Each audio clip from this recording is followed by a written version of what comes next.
श्रीगणेशाय नमः। अथ श्री व्यासप्रोक्तं सूर्यहृदयस्तोत्रम्। व्यास उवाच अथोपतिष्ठेदादित्य मुदयन्तं समाहितः मन्त्रैस्तु विविधैः सौरैः ऋगयजुः सामसंभवैः उपस्थाय महायोगं देवदेवं दिवाकरं कुर्वीत प्रणतिं भूमौ मूर्धात् तेनैव मन्त्रतः। ॐ खद्योताय च शान्ताय कारणत्रयहेतवे निवेदयामि चात्मानं नमस्ते ज्ञानरूपिणे।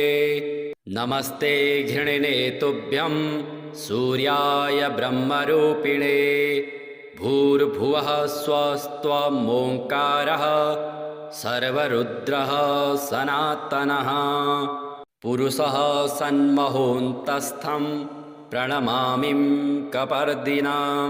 नमो रुद्राय सूर्याय त्वामहं शरणं गतः प्रच्चेत्तसे नमस्तुभ्यं नमो मीढुष्टमायते।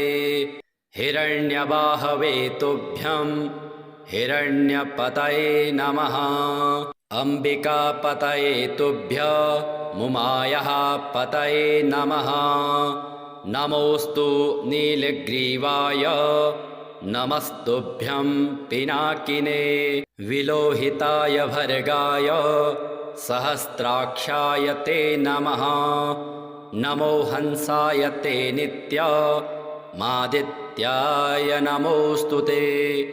नमस्ते वज्रहस्ताय त्र्यम्बकाय नमो नमः। प्रपद्ये त्वां विरूपाक्षं महान्तं परमेश्वरम्। हिरण्यमये गृहे गुप्तमात्मानं सर्वदेहिनां नमस्यामि परं ज्योतिर्ब्रह्माणं त्वां परां गतिं।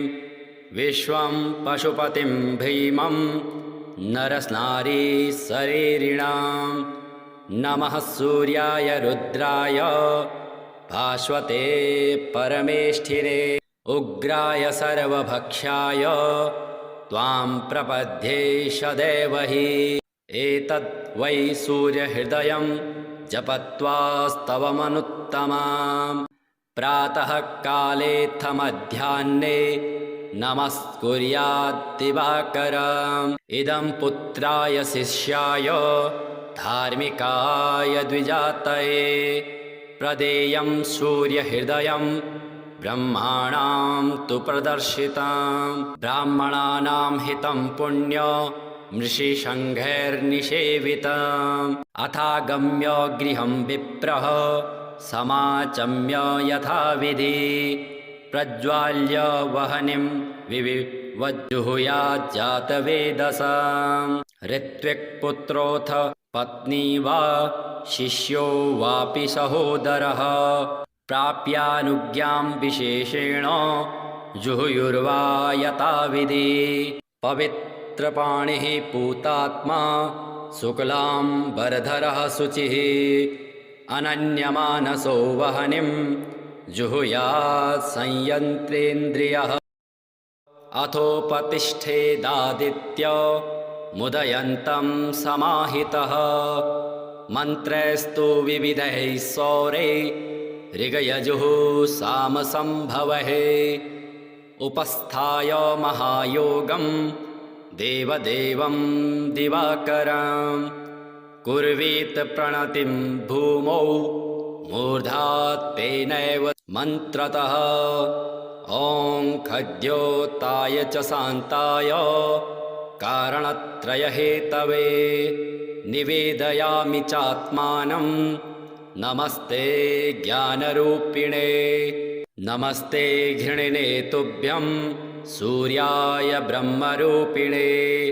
भूर्भुवः स्वस्त्वमोङ्कारः सर्वरुद्रः सनातनः पुरुषः सन्महोऽन्तस्थं प्रणमामिं कपर्दिनां नमो रुद्राय सूर्याय त्वामहं शरणं गतः प्रच्चेत्तसे नमस्तुभ्यं नमो मीढुष्टमायते हिरण्यबाहवे तुभ्यं हिरण्यपतये नमः अम्बिकापतये तुभ्य मुमायः पतये नमः नमोऽस्तु नीलग्रीवाय नमस्तुभ्यं पिनाकिने विलोहिताय भर्गाय सहस्राक्षाय ते नमः नमो हंसाय ते नित्यमादित्याय नमोऽस्तु ते नमस्ते वज्रहस्ताय त्र्यम्बकाय नमो नमः प्रपद्ये त्वां विरूपाक्षं महान्तं परमेश्वरं हिरण्यमये गृहे गुप्तमात्मानं सर्वदेहिनां नमस्यामि परं ज्योतिर्ब्रह्माणं त्वां परां गतिं विश्वं पशुपतिं भीमं नरस्नारीशरीरिणां नमः सूर्याय रुद्राय भास्वते परमेष्ठिने उग्राय सर्वभक्षाय त्वां प्रपद्ये सदैव हि एतद् वै सूर्यहृदयं जपत्वास्तवमनुत्तमां प्रातः कालेऽथ मध्याह्ने नमस्कुर्याद्दिवाकरम् इदं पुत्राय शिष्याय धार्मिकाय द्विजातये प्रदेयं सूर्यहृदयं ब्रह्माणां तु प्रदर्शितं ब्राह्मणानां हितं पुण्य मृषिसङ्घैर्निषेवितम् अथागम्य गृहं विप्रः समाचम्य यथाविधि प्रज्वाल्य वह्निं विवज्जुहुयाज्जातवेदसाम् ऋत्विक्पुत्रोऽथ पत्नी वा शिष्यो वापि सहोदरः प्राप्यानुज्ञां विशेषेण जुहुयुर्वा यथाविधि पवित्रपाणिः पूतात्मा शुक्लाम्बरधरः शुचिः अनन्यमानसो वह्निं जुहुयात् संयन्त्रेन्द्रियः अथोपतिष्ठेदादित्य मुदयन्तं समाहितः मन्त्रैस्तु विविधैः सौरैः ऋगयजुः सामसंभवैः उपस्थाय महायोगं देवदेवं दिवाकरं कुर्वीत प्रणतिं भूमौ मूर्धात् तेनैव मन्त्रतः ॐ खद्योताय च शान्ताय कारणत्रयहेतवे निवेदयामि चात्मानं नमस्ते ज्ञानरूपिणे नमस्ते घृणिने तुभ्यं सूर्याय ब्रह्मरूपिणे भूर्भुवः स्वस्त्वमोङ्कारः सर्वरुद्रः सनातनः पुरुषः सन्महोऽन्तस्थं प्रणमामिं कपर्दिनां नमो रुद्राय सूर्याय त्वामहं शरणं गतः प्रच्चेत्तसे नमस्तुभ्यं नमो मीढुष्टमायते हिरण्यबाहवे तुभ्यं हिरण्यपतये नमः अम्बिकापतये तुभ्य मुमायः पतये नमः नमोऽस्तु नीलग्रीवाय नमस्तुभ्यं पिनाकिने विलोहिताय भर्गाय सहस्राक्षाय ते नमः नमो हंसाय ते नित्यमादित्याय नमोऽस्तु ते नमस्ते वज्रहस्ताय त्र्यम्बकाय नमो नमः प्रपद्ये त्वां विरूपाक्षं महान्तं परमेश्वरं हिरण्यमये गृहे गुप्तमात्मानं सर्वदेहिनां नमस्यामि परं ज्योतिर्ब्रह्माणं ब्रह्माणं त्वां परां गतिं विश्वं पशुपतिं भीमं नरस्नारी शरीरिणां नमः सूर्याय रुद्राय भास्वते परमेष्ठिने उग्राय सर्वभक्ष्याय त्वां प्रपद्ये सदैव हि एतद् वै सूर्यहृदयं जपत्वास्तवमनुत्तमां प्रातः कालेऽथ मध्याह्ने नमस्कुर्याद्दिवाकरम् इदं पुत्राय शिष्याय धार्मिकाय द्विजातये प्रदेयं सूर्यहृदयं ब्रह्माणां तु प्रदर्शितं ब्राह्मणानां हितं पुण्य मृषिशङ्घैर्निषेवितम् अथागम्य गृहं विप्रः समाचम्य यथाविधि प्रज्वाल्य वह्निं विवज्जुहुयाज्जातवेदसाम् ऋत्विक्पुत्रोऽथ पत्नी वा शिष्यो वापि सहोदरः प्राप्यानुज्ञां विशेषेण जुहुयुर्वा यथाविधि पवित्रपाणिः पूतात्मा शुक्लाम्बरधरः शुचिः अनन्यमानसो वह्निं जुहुयात् संयन्त्रेन्द्रियः अथोपतिष्ठेदादित्य मुदयन्तं समाहितः मन्त्रैस्तु विविधैः सौरैः ऋगयजुः सामसंभवैः उपस्थाय महायोगं देवदेवं दिवाकरं कुर्वीत प्रणतिं भूमौ मूर्धात् तेनैव मन्त्रतः ॐ खद्योताय च शान्ताय कारणत्रयहेतवे निवेदयामि चात्मानं नमस्ते ज्ञानरूपिणे नमस्ते घृणिने तुभ्यं सूर्याय ब्रह्मरूपिणे भूर्भुवः स्वस्त्वमोङ्कारः सर्वरुद्रः सनातनः पुरुषः सन्महोन्तस्थं प्रणमामिं कपर्दिनां नमो रुद्राय सूर्याय त्वामहं शरणं गतः प्रच्चेत्तसे नमस्तुभ्यं नमो मीढुष्टमायते हिरण्यबाहवे तुभ्यं हिरण्यपतये नमः अम्बिकापतये तुभ्य मुमायः पतये नमः नमोऽस्तु नीलग्रीवाय नमस्तुभ्यं पिनाकिने विलोहिताय भर्गाय सहस्राक्षाय ते नमः नमो हंसाय ते नित्यमादित्याय नमोऽस्तु ते नमस्ते वज्रहस्ताय त्र्यम्बकाय नमो नमः प्रपद्ये त्वां विरूपाक्षं महान्तं परमेश्वरं हिरण्यमये गृहे गुप्तमात्मानं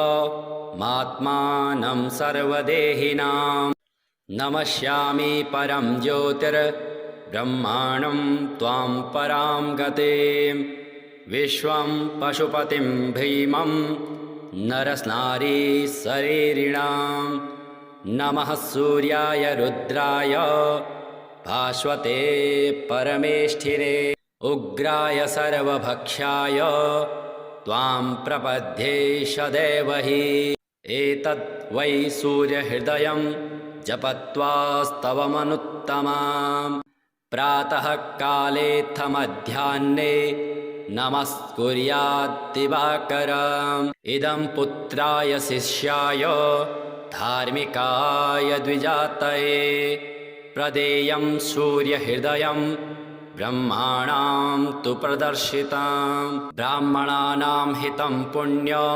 मृषिशङ्घैर्निषेवितम् अथागम्य गृहं विप्रः समाचम्य यथाविधि प्रज्वाल्य वह्निं विवज्जुहुयाज्जातवेदसाम् ऋत्विक्पुत्रोऽथ पत्नी वा शिष्यो वापि सहोदरः प्राप्यानुज्ञां विशेषेण जुहुयुर्वा यथाविधि पवित्रपाणिः पूतात्मा शुक्लाम्बरधरः शुचिः अनन्यमानसो वह्निं जुहुयात् संयन्त्रेन्द्रियः अथोपतिष्ठेदादित्य मुदयन्तं समाहितः मन्त्रैस्तु विविधैः सौरैः ऋगयजुः सामसंभवैः उपस्थाय महायोगं देवदेवं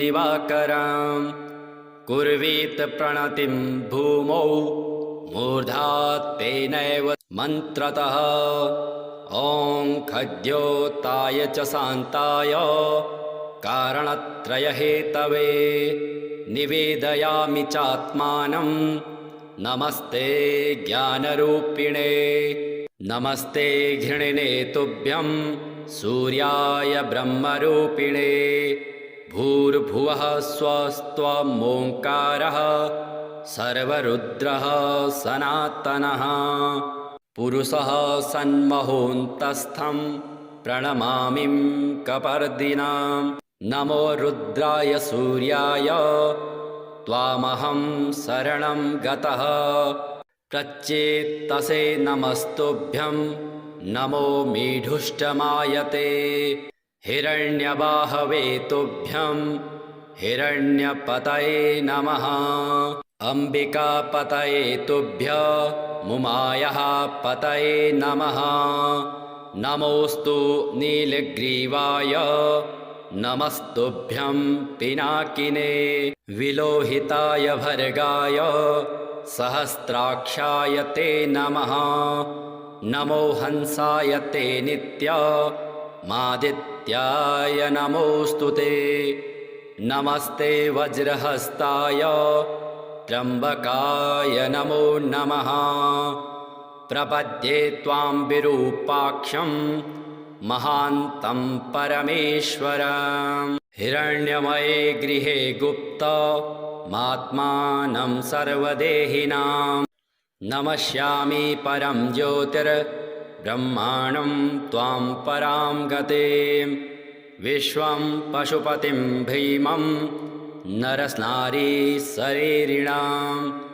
नमः सूर्याय रुद्राय भास्वते परमेष्ठिने उग्राय सर्वभक्षाय त्वां प्रपद्ये सदैव हि एतद् वै सूर्यहृदयं जपत्वास्तवमनुत्तमां प्रातः कालेऽथ मध्याह्ने नमस्कुर्यात् दिवाकरम् इदं पुत्राय शिष्याय धार्मिकाय द्विजातये प्रदेयं सूर्यहृदयं ब्रह्माणां तु प्रदर्शितं ब्राह्मणानां हितं पुण्य मृषिसङ्घैर्निषेवितम् अथागम्य गृहं विप्रः समाचम्य यथाविधि प्रज्वाल्य वह्निं विविवज्जुहुयाज्जातवेदसाम् ऋत्विक्पुत्रोऽथ पत्नी वा